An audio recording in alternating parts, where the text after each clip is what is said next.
Pertanyaan pertama, pertanyaan untuk Dr. Maharani, ada slide mengenai 28 tahun kenapa dan apa penyebabnya, serta bagaimana solusinya, karena saya sudah 22 tahun sampai sekarang masih bawa kendaraan. Terima kasih.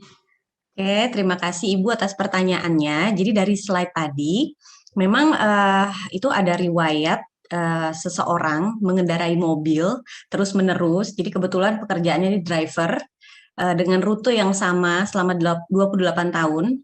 Jadi salah satu sisi mukanya terpapar sinar matahari terus-menerus. Nah, itu terlihat setelah 28 tahun. Jadi satu sisi wajahnya itu berbeda. Yang satunya agingnya kelihatan sekali, yang satunya agingnya biasa gitu. Jadi di sini terlihat sekali maksudnya adalah bagaimana peran sinar matahari terhadap aging sendiri gitu, terhadap proses penuaan. Jadi sehingga perlu bagi kita kalau misalnya memang ibu masih mengendarai mobil, jangan lupa untuk pakai sunscreen. Sunscreen itu untuk melindungi kita dari sinar matahari. Boleh digunakan kalau untuk outdoor SPF 30 biasanya dan wajib diulang setiap 2 sampai 3 jam. Terutama kalau lagi di peak sinar UV tertinggi itu biasanya antara pukul 10 sampai pukul 4 sore. Begitu. Terima kasih. Pertanyaan kedua, karena pakaian pembicaraan yaitu daster sebaiknya tidak dipakai di rumah, adakah saran mengenai pakaian yang nyaman untuk direkomendasikan dipakai di rumah, Dok?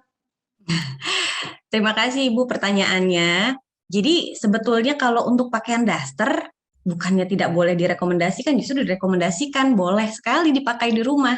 Selain memang biasanya dia nyaman, kemudian tidak ketat, bahannya juga biasanya kan dia katun ya, jadi memang baik untuk sirkulasi udara dan sehingga buat nyaman kulit dan tidak sering berkeringat dan lain sebagainya. Jadi boleh Bu, nggak apa-apa, silakan dipakai dasternya.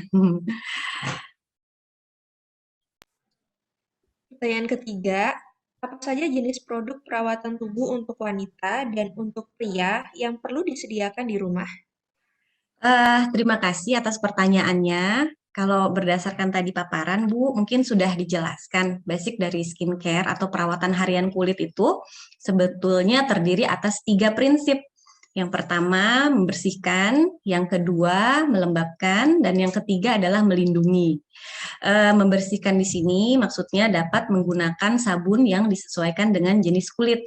Yang biasanya terjadi pada proses penuaan itu rentan kulitnya adalah kering atau sensitif.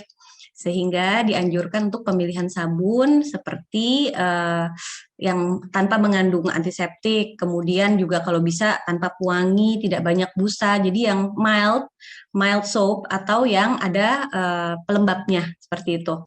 Kemudian juga untuk wajah juga disesuaikan boleh untuk cuci muka. Yang kedua, melembabkan.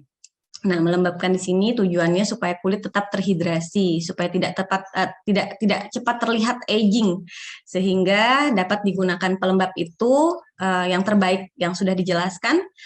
Setelah mandi, 5 menit setelah mandi dalam kondisi tubuh masih agak lembab, dioleskan pelembabnya. Untuk pilihannya mungkin yang sifatnya hipoalergenik. Nah, hipoalergenik ini biasanya ada di kemasannya ya, atau yang bisa mengandung antioksidan seperti misalnya coenzim Q10, kemudian vitamin C, vitamin E boleh digunakan. Seperti itu. Untuk yang ketiga, melindungi. Melindungi ini bisa menggunakan sunscreen. Jadi tujuannya agar supaya kita tidak cepat terjadi penuaan seperti kerut, kemudian flek-flek di wajah, dapat menggunakan sunscreen. Sunscreen ini kalau bisa yang memiliki efek proteksi terhadap sinar ultraviolet A, sinar ultraviolet B, kemudian juga cahaya tampak ataupun infrared. Jadi biasanya mengandung ada tulisannya zinc oxide. Dan kalau bisa gunakan SPF 15 kalau aktivitas hanya di dalam, misalnya sebelum masak begitu. Atau kalau untuk outdoor SPF 30 dan yang terpenting diulang setiap 2 sampai 3 jam sekali antara pukul 10 sampai 4 sore pada sinar matahari yang paling terik biasanya indeks UV-nya. Terima kasih, semoga membantu ya Bu.